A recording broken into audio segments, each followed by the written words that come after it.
පේරාදෙණිය විශ්වවිද්‍යාලයේ කෘෂිකර්ම පීඨය මගින් සංවිධානය කරන ලබන රැලි බිමෙන් සමබිමට අධ්‍යාපන සත්කාරක වැඩසටහන් මාලාවේ තවත් එක් වීඩියෝවකින් තමයි අද අපි මේ හමු වෙන්නේ.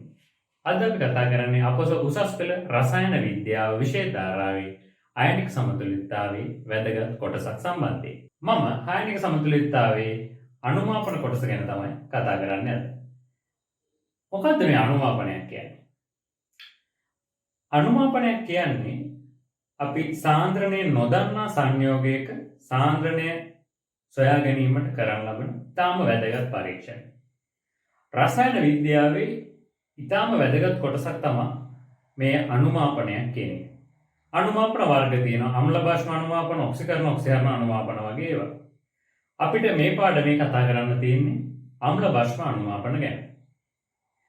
අම්ල භාෂ්ම අනුමාපන ගැන කතා කරොත් අපි ඇත්තම අනුමාපනයක් කරනවා නම් අපිට තියෙන්න ඕනේ බියුරේට්ටුවක් සහ අනුමාපන ෆ්ලාස්කුවක් ප්‍රධාන වශයෙන්.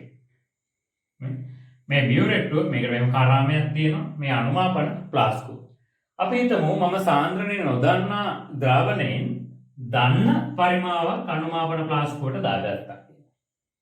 ඊට පස්සේ මම මේකට සාන්ද්‍රණය දන්න ද්‍රාවණයක් දාගන්නවා බියුරේට්ටුවට. ඊට පස්සේ සාමාන්‍ය අම්ල භාෂ්ම අනුමාපනයක් වුණාද කියලා දැනගන්න, නැත්නම් මේ බියුරේට්ටුව නවත්තන්න ඕන තැන දැනගන්න දර්ශකයක් යොදන්න ඕනේ. දර්ශකයක් දාන්න ඕනේ. ඊට පස්සේ දර්ශකයෙන් ස්වල්පයක් දාලා අපි මේ අනුමාපනය පටන් ගන්නවා. දර්ශකයේ වර්ණය වෙනස් වෙනකොට අපි බියුරේට්ටුවේ කරාමේ වහනවා. ඊට පස්සේ අපිට මෙතන ලැබෙනවානේ බියුරේට්ටු පාඨාංකයක්. ඒ කියන්නේ වැය වෙච්ච බියුරේට්ටු පරිමාණ. ඒ පරිමාව ඇසුරින් ගණනය කරලා අපිට පුළුවන් නොදන්නා ද්‍රාවණයේ සාන්ද්‍රණය හොයාගන්න. අපි සාමාන්‍යයෙන් අනුමාපනයක් කරද්දී පාඨාංක 3කට වඩා ගන්නවා. ඒක නිර්වද්‍යතාවයට ඉතාම වැදගත් වෙනවා. හරි.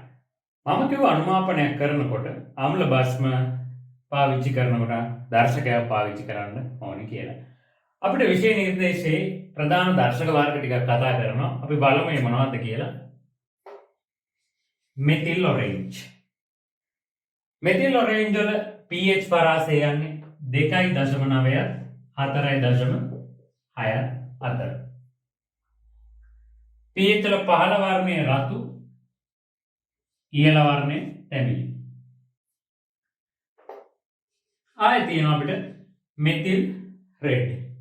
ඒකේ pH පරාසය 4.2ත් 6.3ත් අතර. ඒක වර්ණ විපර්යාසය පහළ වර්ණයේ රතු, ඉහළ වර්ණයේ කහ. ඊළඟට අපිට තියෙනවා බ්‍රෝමෝ තයිමෝල් බ්ලූ BTB. ඒකේ අගේ 7.6 අතර. ඒකේ පහළ වර්ණයේ කහ, ඉහළ වර්ණයේ නිල්. තව ඉතා වැදගත් දර්ශකයක් තියෙනවා ෆිනොක්තලීන්. ඒකේ pH පරාසය 8.3ත් 10ත් අතර. පහළ වර්ණය අවර්ණයි කියලා ගන්නවා අපි. කියන්නේ පාටක් නැහැ. ඉහළ වර්ණය රතු හෝ රෝස. ඔය විදිහට තමයි අපිට ප්‍රධාන දර්ශක ටික තියෙන්නේ.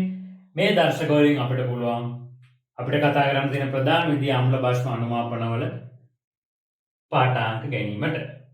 අම්ල භාෂ්ම අනුමාපනවල පළවෙනි කොටස අපි බලමු ප්‍රබල අම්ල ප්‍රබල භාෂ්ම අනුමාපනයක්. අපි ප්‍රබල අම්ලයේ විදිහට HCl, ප්‍රබල භාෂ්මයේ විදිහට සෝඩියම් හයිඩ්‍රොක්සයිඩ් ගන්නවා. මම බියුරේට්ටුවේ 0.1 මෝල් DM-3 HCl ද්‍රාවණයක් තියා ගන්නවා. ෆ්ලාස්කුවේ 0.1 මෝල් DM-3 සෝඩියම් හයිඩ්‍රොක්සයිඩ් ඝන සෙන්ටිමීටර් 25ක් තියා ගන්නවා. දැන් මම මේ අනුමාපනය පටන් ගන්නවා. මම මේ දාලා තියෙන්නේ වගුවක්. ඒ මේ pH ප්‍රස්ථාරය ඇඳ ගන්න පුළුවන් වෙන විදිහට. මේ කොහොමද දන්නවද? සෝඩියම් හයිඩ්‍රොක්සයිඩ් කියන ෆ්ලාස්කුවේ ඉන්න කට්ටිය. එයාගේ පරිමාව 25යි දිගටම. ඊට පස්සේ බියුරේට්ටුවේ පරිමාව වෙනස් වෙනවා. එන්න වැඩි වෙනවා. ඊට පස්සේ මම අනුමාපන ෆ්ලාස්කයේ තියෙන ද්‍රාවණයේ pH එක ගන්නවා. මම උදාහරණයක් විදිහට පළවෙනි එක ගන්නම්. 0.1 මෝල් ඩියෝනින් තුන 25යි. 0.1 HCl ඒ කියන්නේ අනුමාපනයේ පටන් ගෙනද නැහැ. අනුමාපනයේ පටන්ගෙන නැහැ. ඒ කියන්නේ ආරම්භක දී ෆ්ලාස්කුවේ pH එකේ තමයි මම ගන්න තියෙන්නේ. 0.1 මෝල් ඩියෝනින් 3යි නම් හයිඩ්‍රොක්සයිඩ් සාන්ද්‍රණය කීයද? 0.1 මෝල් ඩියෝනින්. එහෙනම් pOH කීයද? 1යි pH 13යි. ඒ අදාළ පරිමාවවලදී මම pH ගත්තාම මට මේ විදිහට අගයන් ටික ලැබෙනවා. එතකොට දැන් ඔයාලට මේ වල ගන්න ප්‍රශ්නයක් තියෙනවා නම් ගන්න බැරි නම් ඕ ප්‍රශ්නයක් තියෙනවා නම් අපේ පසුගිය වීඩියෝස් බලන්න. එතකොට ඔයාලට පුළුවන් ඒවා පහසුවෙන්ම හදා ගන්න. මම දැන් මේ pH විචලන ප්‍රස්ථාරය දාගන්නවා. මම y අක්ෂයට pH දා ගන්නවා. x අක්ෂයට දා ගන්නවා. බියුරෙට්ටු පාඨාංකය. මේකේ බියුරෙට්ටු පාඨාංකයේ තියෙන කියන්නේ බියුරෙට්ටු පරිමාවට යන්නේ මොකද්ද? HCl වල පරිමාව. බිඳුවේදී pH එකේ කීයද? 13යි. පහේදී 12.82. 15ේදී 12.4යි.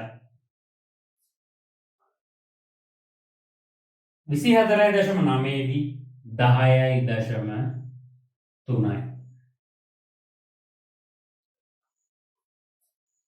25ේදී 7යි. 25.1ේදී 3.8යි. 50ේදී 1.4යි. මෙන්න මේ විදිහට අපි පාඨාංක ටික ලකුණු කරගන්නවා. මම දැන් මේක බලමු ඛණ්ඩාංකත් එක කොහොමද අඳින්නේ කියලා. මට මෙන්න මේ විදිහට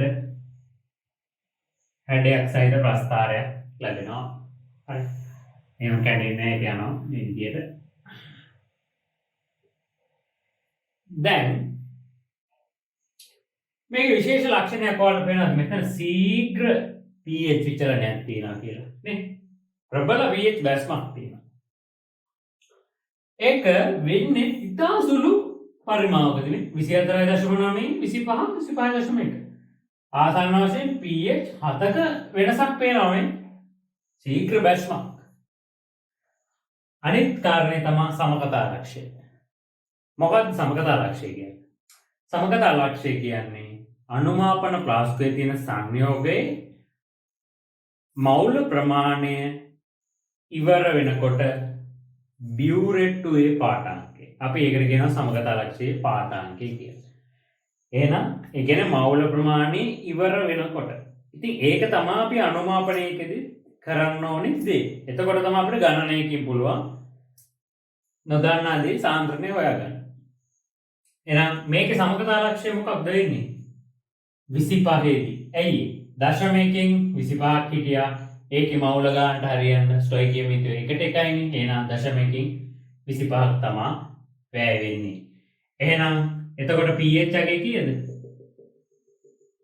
7යි. අපි මේකට තමයි කියන්නේ සමකතා ලක්ෂය කියලා.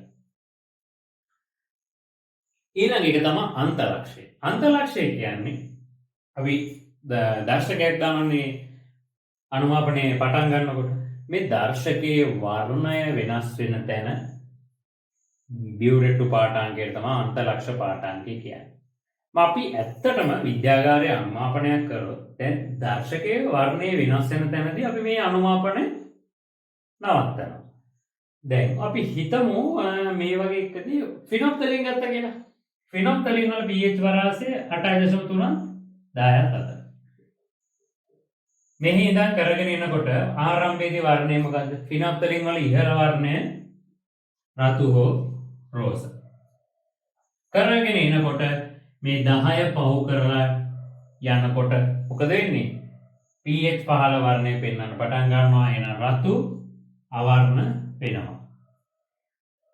මම රතු අවර්ණ වෙනකොට අනුමාපනය නවත්තනවා. කියන්නේ බියුරෙට්ටු එක අරාමේ වහනවා. ඔයාලා නිකන් හිතන්න දැන් මේක 10ක් අදැසම 3ක් අතරනේ. මේක 9 දිනේ ඉවර වුණා කියලා. හැබැයි ඇත්තටම ඉවර වෙන්න ඕනේ කොතනද? 7 දිනේ. 9 දී ඉවර වුණොත් එතන සුළු පරිමා වෙනසක් තියෙනවා. 7ට එන්න නම් 25 යන්න ඕනේ. හරිම අගේ තමයි 25 මේ අනුමාපනේ නවතින්න ඕනේ. නමුත් මම පිනොක්කලින් වගේ එකක් පාවිච්චි කරොත් මට 25ට චුට්ටක් අඩුවෙන් මේක නවතින්න පුළුවන්. අන්න ඒ වගේ සුළු දෝෂ තියෙන නිසා තමයි අපි මේවට වැඩිපුර පාට අංක ගන්න. මේ වගේ දේවල් කියන්නේ අපිට අන්තලක්ෂය සමකතා ලක්ෂයට ඉහළින් හෝ පහළින් හෝ ඊටාම නිවැරදි දර්ශකවල සමකතා ලක්ෂයේදීම තියෙන්න පුළුවන්. හරිද? ඉතින් දැන් මේ වගේ එක සමකතා ලක්ෂයට කලින් තමයි අන්තලක්ෂය හම්බ වෙන්නේ. අන්තලක්ෂය කියන්නේ මොකද්ද? වර්ණය වෙනස් වෙන තැන. හරි. ඕනම් පල්ලෙහෙන් හම්බ වෙන්න පුළුවන් මෙතිල් ඔරෙන්ජ්, මෙතිල් රෙඩ් වගේ පාවිච්චි කරොත්. මම මේකට තව දර්ශකයක් දාන්න පුළුවන් අපිට. කවුද? බ්‍රෝමෝතයිමෝල් බ්ලූ. ඒකේ 7.6ත් අතරනේ. මේ අනුමාපනයේ සුදුසුම දර්ශකය තමයි බ්‍රෝමෝතයිමෝල් බ්ලූ. ඇයි එහෙම කියන්නේ?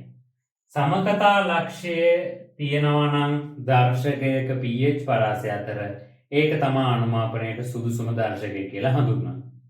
සුදුසු වෙනත් දර්ශක විදියට ගන්න පුළුවන් මොනවද දන්නවද? මේ ශීඝ්‍ර pH විචලනය තියෙන්නේ. ඒ විචලනය අතර තියෙනවා නම් එයාගේ දර්ශකයේ pH පරාසය. දැන් මේක බලන්න පිනොක්තලින් ශීඝ්‍ර pH පරාසය පටන් ගන්න කොතනින් වගේ සාමාන්‍ය 10.3න් පස්සේ. 10.3ට පස්සේනේ තියෙන්නේ. මේ වෙලාවේ. ඒ කියන්නේ මේ 3.8ට උඩින් 10.3ත් අතර. මේ අතර තියෙන තමන්ගේ pH පරාසයම තියෙන අය තමයි සුදුසු දර්ශකයේ විදියට අපි ගන්නෙ. ඉතින් මේ වගේ එකට සුදුසු දර්ශක තමයි ෆිනොක්තලින්, බ්‍රෝමෝතයිමෝල් බ්ලූ. බ්‍රෝමෝතයිමෝල් වල වර්ණය වෙනස් වෙන්නේ. ඉහළ වර්ණය නිල් පාටයි, පහළ වර්ණය කහ පාටයි, නිල් කහ වෙනවා. අපි දැන් මේක මෙහෙම කරගෙන යනවා. තවත් කරගෙන යනවා. දැන් හරිනම් විද්‍යාගාරයේදී අපි මෙතනින් නවත්තනවා. දැන් මම මේක ඉතින් මේක මට ඇඳ ගන්න ඕනේ සම්පූර්ණ වක්‍රේ. මම ඒ හින්දා තව දුරටත් එක දිගට කරගෙන යනවා 50 වෙනකම්. අපිට එතකොට මෙන්න මේ වගේ වක්‍රයක් ලැබෙනවා. තවත් දුරට කරගෙන ගියොත් මේක තව ටිකක් පල්ලෙහාට යනවා. බිඳුවට එහෙම නම් යන්නේ නැහැ. හරිද? මේ විදිහට තව ටිකක් පල්ලෙහාට යනවා. ඒ විදිහට තමයි අපිට ප්‍රබල ආම්ල ප්‍රබල බාෂ්ම වල අනුමාපන වක්‍රය දකින්න පුළුවන්. අගයන් මේ විදිහට එන්නේ. අනිත් විශේෂ කාරණාව තමයි ප්‍රබල ආම්ල ප්‍රබල බාෂ්ම අනුමාපන වල සමකතා ලක්ෂයේ pH අගය 7යි. ඒක අනිවාර්ය 7ක් වෙනවා. අනිත් අනුමාපන වල එහෙම අගයක් නැහැ. අනිවාර්ය අගයක් කියලා. නමුත් ප්‍රබල ආම්ල ප්‍රබල බාෂ්ම වල 7ක් වෙනවා. මම ඔයාලට දල වශයෙන් තව එකක් ගන්නම්. අපි මේ දෙක මාරු කරලා බලමු. ඒ කියන්නේ මම මියුරේට් එක දාගන්නවා සෝඩියම් හයිඩ්‍රොක්සයිඩ් ප්ලාස්කෝට දාගන්නවා HCl. හරි. එතකොට මම දල pH ප්‍රස්ථාරය නිකන් ඔයාලට අරන් පෙන්නන්නම්. මේකේ මියුරේට් පරිමාව නැත්තම් කවුද මෙරෙන්නේ බාෂ්ම පරිමාව මේක pH. දැන් ආරම්භයේ කවුද ඉන්නේ? ප්ලාස්කෝ ඉන්නේ HCl. ඒ කියන්නේ ප්‍රබල ආම්ලය. ප්‍රබල ආම්ලයක pH අගය සාමාන්‍යයෙන් කොහමද? pH අඩුයිනේ ආම්ලයක් කියන්නේ නේද? එහෙනම් පල්ලෙහෙන් තමයි පටන් ගන්න. මෙහෙම පල්ලෙහෙන් ගිහිල්ලා මේ ආකාරයට ඇවිල්ලා එන්න මෙහෙම යනවා. සමකතා ලක්ෂය කීයේදී? 7. බාෂ්මයේ තිබ්බොත් මෙහෙම යනවා. උඩින් පටන් ගන්න බාෂ්මයේ pH ඉහළයිනේ. ආම්ලය යන පාඩම පටන් ගන්නවා. ඔයාලා විභාගෙදී තියෙනවා කියලා හිතන්නකෝ දල ප්‍රස්ථාරය අඳින්න කිව්වොත් මුලින්ම බලන්න ඕනේ මොනවද? මේක මොන විදිහේ එකක්ද? මොන විදිහේ? මොන ආම්ල ප්‍රබල ආම්ල ප්‍රබල බාෂ්මද දුබල ආම්ල දුබල බාෂ්මද ඒක බලන්න. හරි. ඊට පස්සේ බලන්න ඕනේ ප්ලාස්කෝ ඉන්නේ කෙනා ආම්ලයේද බාෂ්මද කියලා. ඊට පස්සේ බලන්න ඉන්නේ එක්කෙනාගේ සාන්ද්‍රණය. දැන් 0.1යි නම් 13 ඉන්න පටන් ගත්තේ ප්ලාස්කෝ ඉන්නකොට HCl වල මෙතන 0.1යි නම් කීයද pH එකේ ආරම්භය? 0.1යි නම් HCl ප්ලස් සාන්ද්‍රණය 0.1යි. එහෙනම් pH එකෙන් තමයි පටන් ගන්න මේ වගේ. ඒ විදිහට අපිට දල ප්‍රස්ථාරය ඇඳ ගන්න පුළුවන්. අපි අම්ල භාෂ්ම වල ඊළඟ කොටස බලමු. දුබල අම්ල සහ ප්‍රබල භාෂ්ම අනුමාපන. අපි ගමු දුබල අම්ලයේ විදිහට CH3COOH ඇසිටික් අම්ලය, ප්‍රබල භාෂ්ම විදිහට සෝඩියම් හයිඩ්‍රොක්සයිඩ්. ප්ලාස්කුවේ 0.1 මෝල් DM3 සෝඩියම් හයිඩ්‍රොක්සයිඩ් ඝන සෙන්ටිමීටර් 25ක් තියෙනවා. බියුරේට් වලට 0.1 මෝල් DM3 ඇසිටික් අම්ලය ගන්නවා.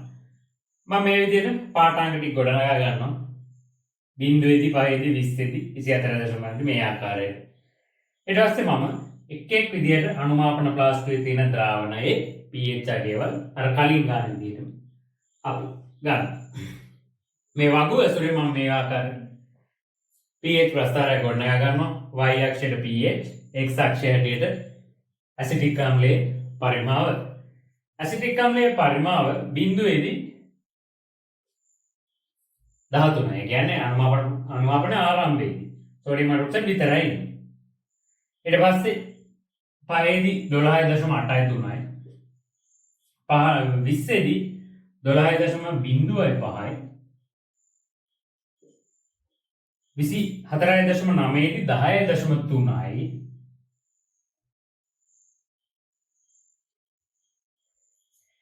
8.72යි 25ේදී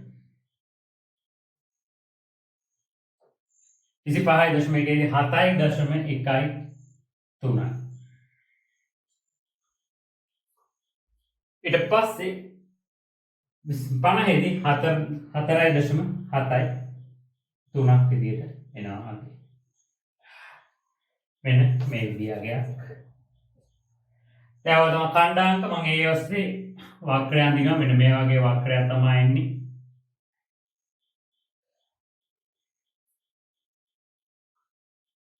මේකේ පේනන්නේ ශීඝ්‍ර විචලනයක් pH වල තියෙනවා කියලා සුළු පරිමාවක් ඇතුළත. මේකේ සමගතා ලක්ෂ්‍ය වෙන්නේ 0.1කින් 25 නම් මේකේ 0.1කින් යන්න ඕනේ කීයද? 25.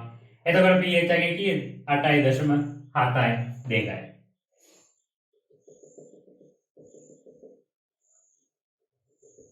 එහෙනම් මේක තමයි සමගතා ලක්ෂ්‍ය.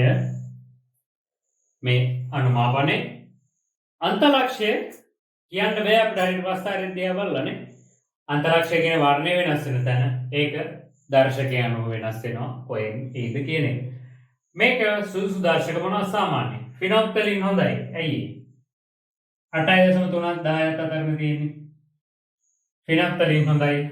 ආය හොඳයි. බ්‍රොමොතයිමෝල් බ්ලූ වගේ කෙනෙක් 7ක්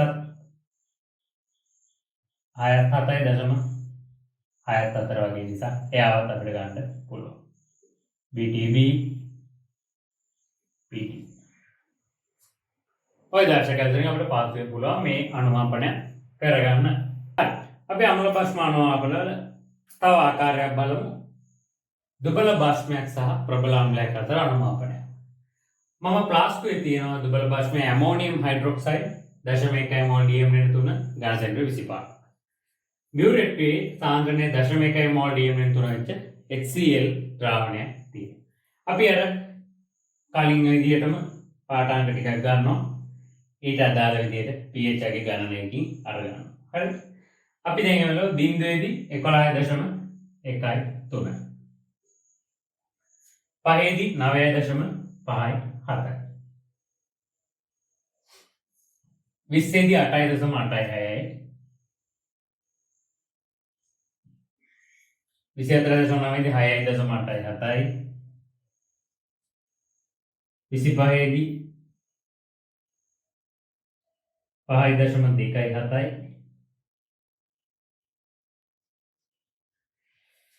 25.1ේදී 3.6යි 9යි. ඊට ගමු 1.4යි 7යි 5යි. අපි දැන් මේක වක්‍රය ඇඳගත්තොත් මෙන්න මේ විදිහට වක්‍රය තමයි අපිට ලැබෙන්නේ. මේ කලින් වගේ මේ වක්‍රාකාරය තියෙනවනේ. හරි. මේකෙත් අපිට පේනවා pH විචලනය ශීඝ්‍රව පවතින ස්ථානයේ. ඒ පරිමාව කුඩා වෙනසකදී විශාල pH පරාසයක් තියෙනවා. ඉතින් මේකේ සමගතා ලක්ෂය කීයක්ද වෙන්නේ? 0.25ක් නම් ස්ටොයිකිමික එකට එකට යන්නේ මවුල ගාන ප්‍රතික්‍රියා කරලා ඉවර වෙන 25 දී මේකෙදි. ඒකේ pH එකේ කීයද? 5.2යි 4. මේක තමයි සමගතා ලක්ෂය. මේක මට දර්ශක විදියට පාවිච්චි කරන්න පුළුවන්. බ්‍රෝමෝතයිමෝල් බ්ලූ 6.7.4 තියෙන නිසා ආයෙ මෙතිල් රෙඩ් වගේ එකක් පාවිච්චි කරන්න පුළුවන්. 4.3 6.4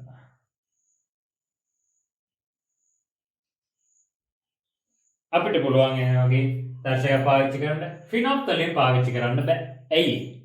ෆිනොප්තලින් තියෙන 8.3 10.4 නේ. ඒ කියන්නේ ශීඝ්‍ර pH විචලනය ඇතුළ නැති නිසා ෆිනොප්තලින් වගේ පාවිච්චි කරන්න බෑ. ඒකින් ඇතුළ නිවැරදි අගයක් ලැබෙන්නේ ඒ වගේ දර්ශකයක් ගත්තොත් තාම වැරදි අගයන් තමයි ලැබෙන්නේ. ඊළඟ ආකාරය තමයි දුබල අම්ල දුබල භස්ම අනුමාපනය. අපි මේ ආකාරයේදී අපි හිතමු බියුරේට්ටුවේ තියෙනවා 0.1 මෝල් DM-3 ඇමෝනියම් හයිඩ්‍රොක්සයිඩ්. මම ප්ලාස්කුවේ තියෙනවා 0.1 මෝල් DM-3 ඇසිටික් අම්ලය. මම මේකේ අර කලින් වගේ අගයන් ගන්න යන්නේ නැහැ. මම නිකන් දල ප්‍රස්ථාරයක් ඇඳලා පෙන්නන්නම් කොහොම එකක්ද එන්නේ කියලා. ප්ලාස්කුවේ තියෙන්නේ කවුද? දුබල අම්ලය. ඒක pH එකේ කීයක් විතර වෙයිද උඩ? අනිවාර්යෙන් 7ට අඩුයි නේද? එහෙනම් අපි පහලින් පටන් ගත්තොත් මේකේ මෙන්න මේ වගේ එකක් තමයි අපිට ලැබෙන්නේ. මේකේ දුබල අම්ල දුබල භස්ම අනුමාපනවල pH විචලනය අඩුයි. කියන්නේ ශීඝ්‍ර pH මේ ප්‍රස්ථාරයක් ලැබෙන්නේ නැහැ අපිට අනිත් ඒවාට සාපේක්ෂව. දැන් අනිත් ඒවාට තිබ්බම ලොකු පරාසයක් ගිහිල්ලා මේකේම ලොකු පරාසයක් නැහැ. ඒක තමයි මේකේ තියෙන විශේෂත්වය. ඒක ඔය pH පරාසයේ බලපානවා මේ දෙනාගේ විඝටන නියත සම්බන්ධය.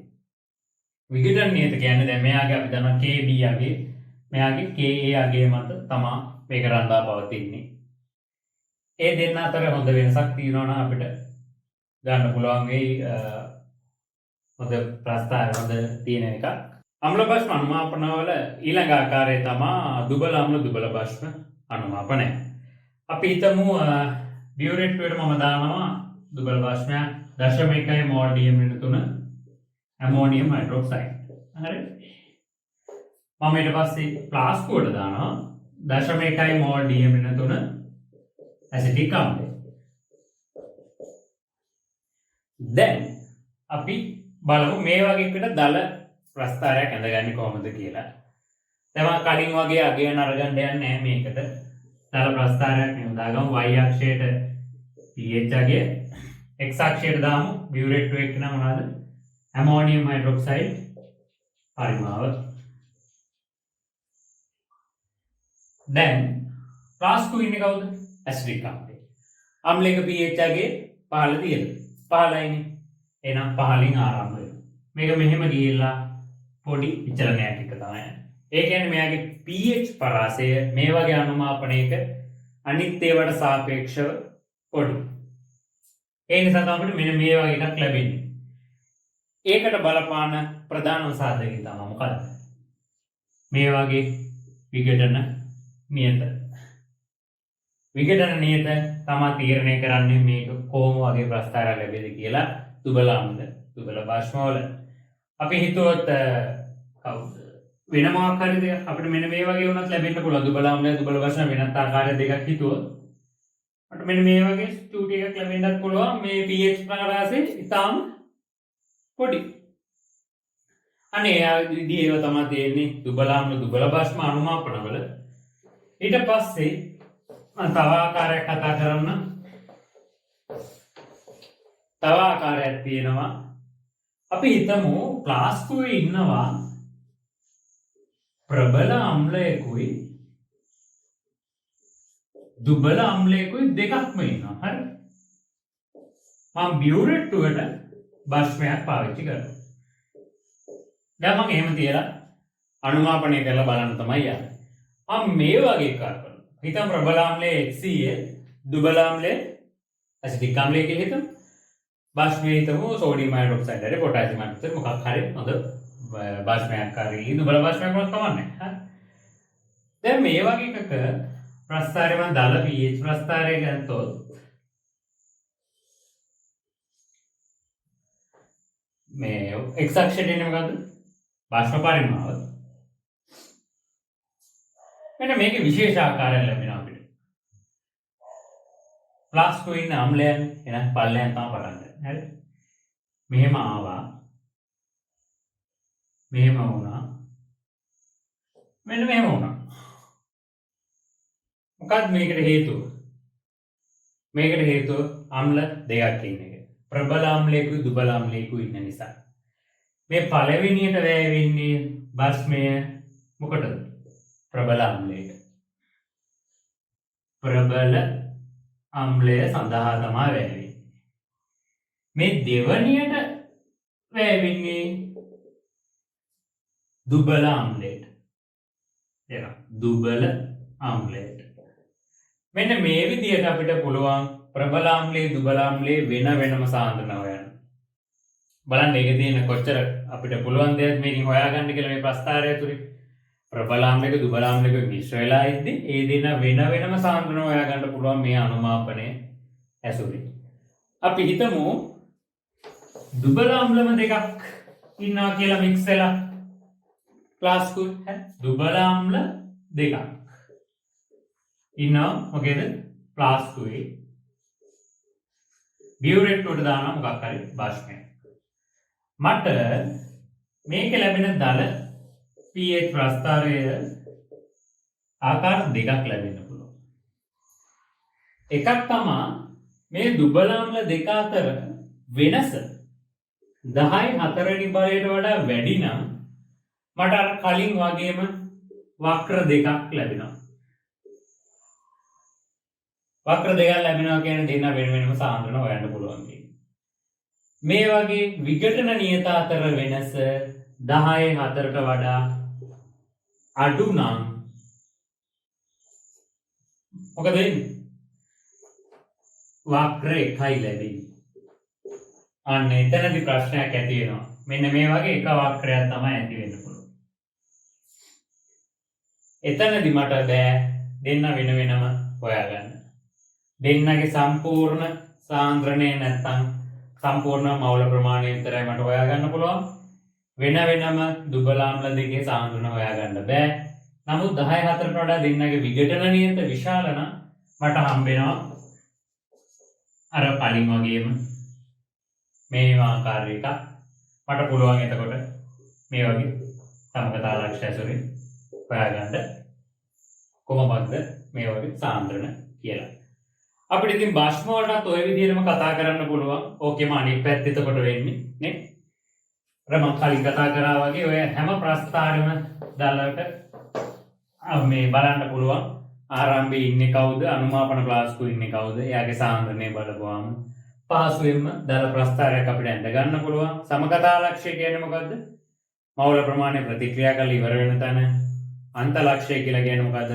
වර්ණය. ඒ කියන්නේ දර්ශකයේ වර්ණය වෙනස් වෙන තැන. ඕව තමයි තියෙන ප්‍රධාන කරුණු. සුදුසුම දර්ශකය කියන්නේ මොකද්ද? සීඝ්‍ර pH පරාසය ඇතුලේ තියෙන දර්ශකයකට.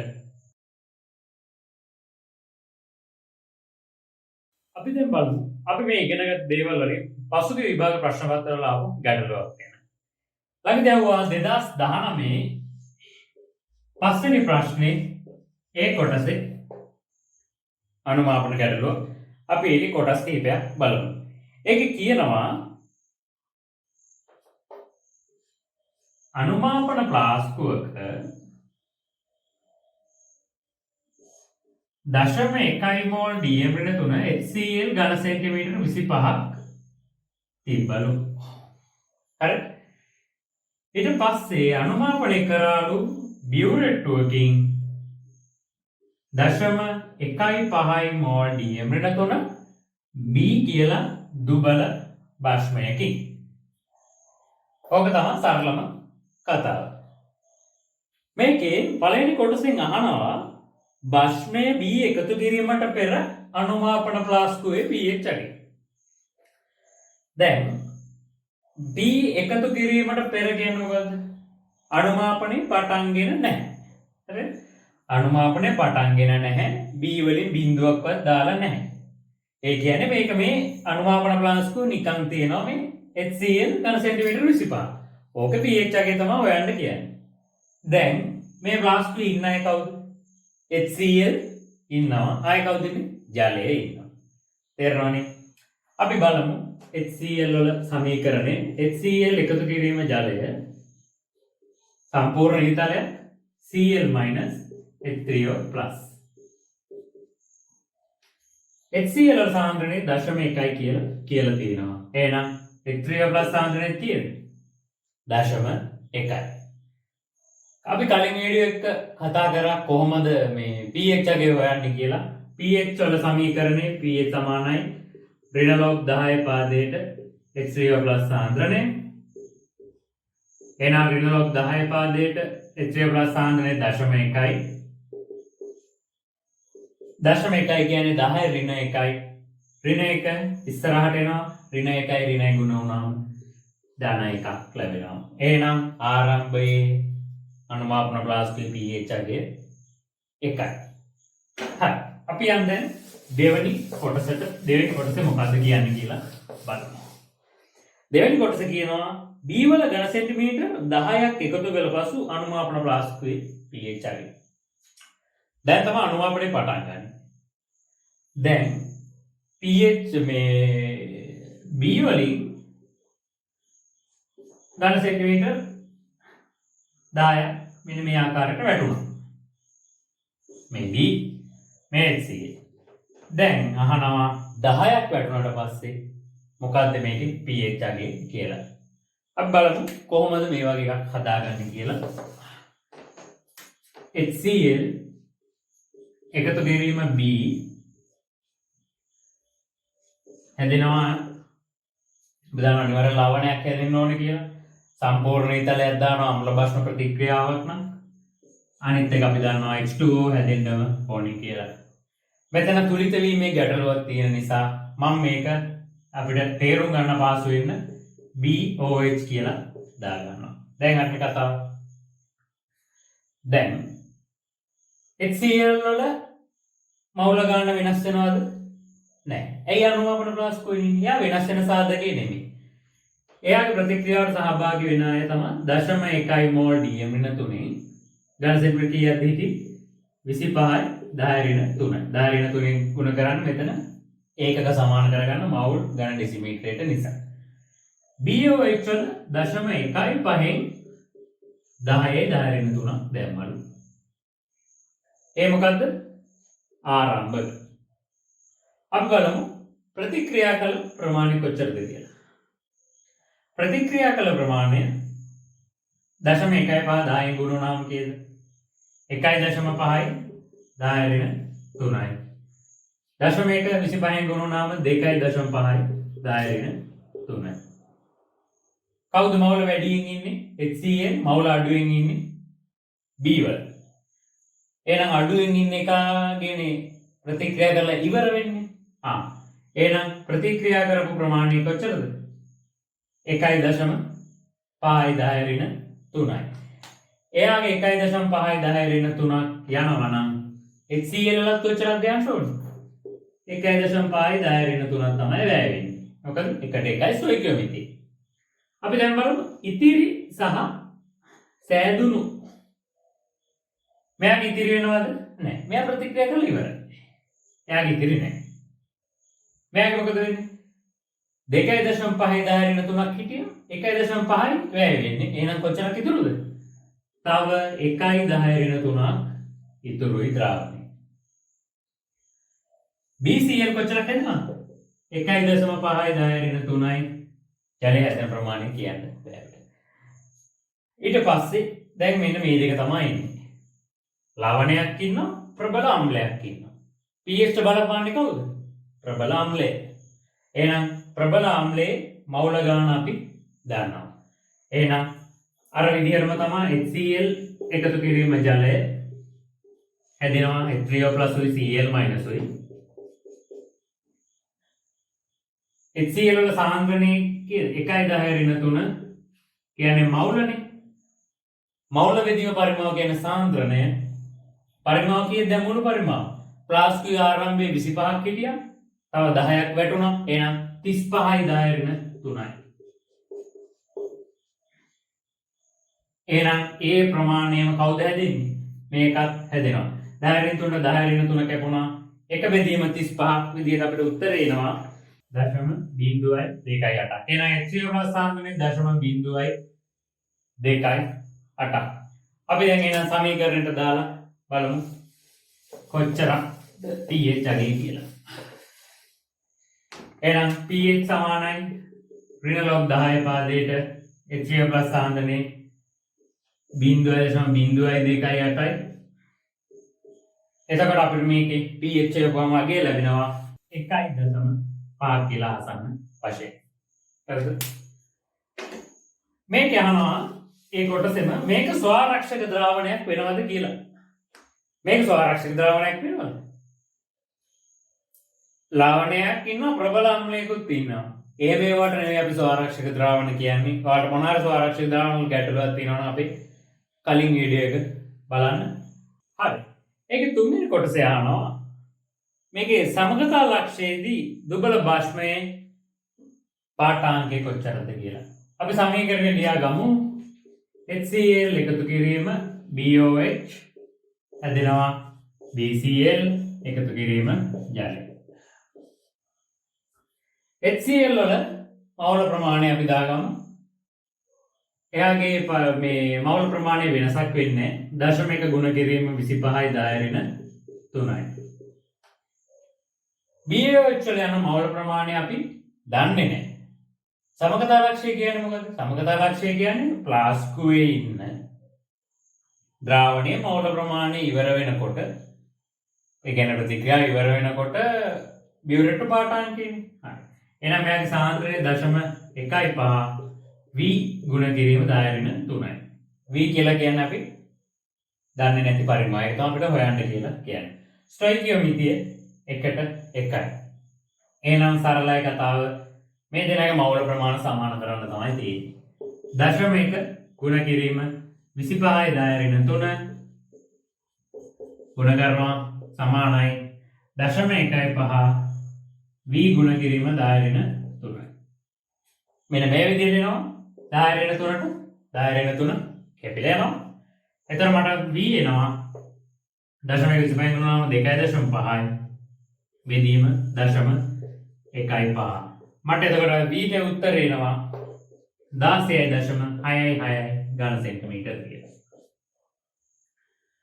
ඔය විදිහට තමයි අනුමාපන ගැටලුව පාසයෙන් අපි විසඳගන්නේ. ඔයාලා තවත් පසුගිය විභාග ප්‍රශ්න පත්‍රවල ගණන් හදන්න. එතකොට මේක හොඳට වැඩි දියුණු කරගන්න පුළුවන් ඔයාලට. මෙතනින් අපේ වීඩියෝ එක අවසන් වෙනවා. තවත් රැළි බීමේ සමබීමට වැඩසටහන යටතේ වීඩියෝ එකකින් හමු වෙමු.